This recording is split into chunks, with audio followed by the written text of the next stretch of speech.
Japan. Inventors of Pokemon, trains, vending machines, deer, and fork magicians. Whether you're here to take in the sights or sample the local cuisine, there's a ton to experience. But forget about all that trash. One of the best reasons to visit Japan is video games.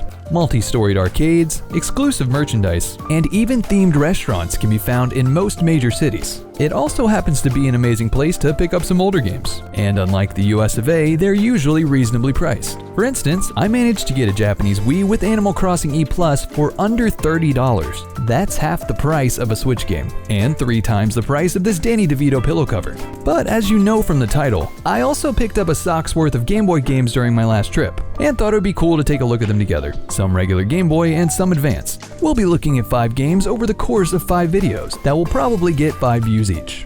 Without further ado, the first game will be Pocket Monsters Green. Maybe you've heard of it. You'd think a classic game like this would cost a pretty penny, but I assure you the penny I used couldn't have been uglier, because this one only cost a measly 100 yen. That's less than one normal people dollar.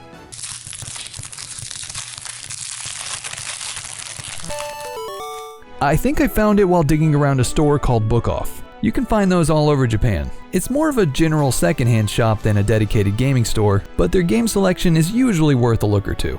But enough talk, let's pop in the game.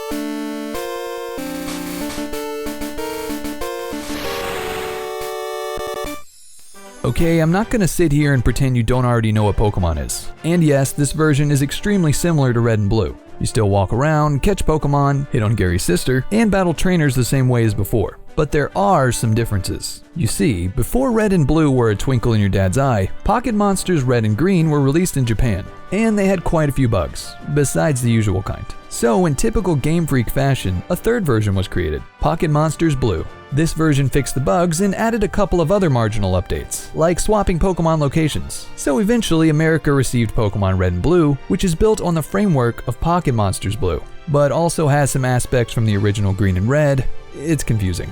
Anyway, you might have already noticed one of the most obvious differences. Diglett is 30% more adorable, and Geodude is, that. It's not just them either. Every single Pokemon has different artwork from the American release. While I think most of the changes were good calls, there's a few here and there that I think look better in the old style. Like, what's up with Mew? And new Blastoise looks like he ate old Blastoise. Other than the visuals though, the differences aren't anything too fancy. I don't actually know of any more aside from some caves having different layouts. I'd say it's at least $1 worth of difference though. After adopting this beautiful battle baby and ending the dreams of multiple children, I bulldozed my way up to Brock's gym, and can confirm that speaking Japanese doesn't make him any less of a pushover. But since the overall experience is so samey, I didn't feel the need to play past that point and retired my balls for good, sparing Misty for another day. You might be wondering why I picked a game that has so little to talk about for the first video. I might be wondering that too. Maybe I thought learning the subtle regional differences in a world-renowned game would be interesting. Or maybe I don't exactly plan out things before I make them. Either way, I hope you were mildly entertained because there's 4 more spicy episodes of whatever this is coming your way. Subscribe if you want. Thank you for watching, and I'll see you next video. 決まったバッターの落ちた時のあーはやめろ。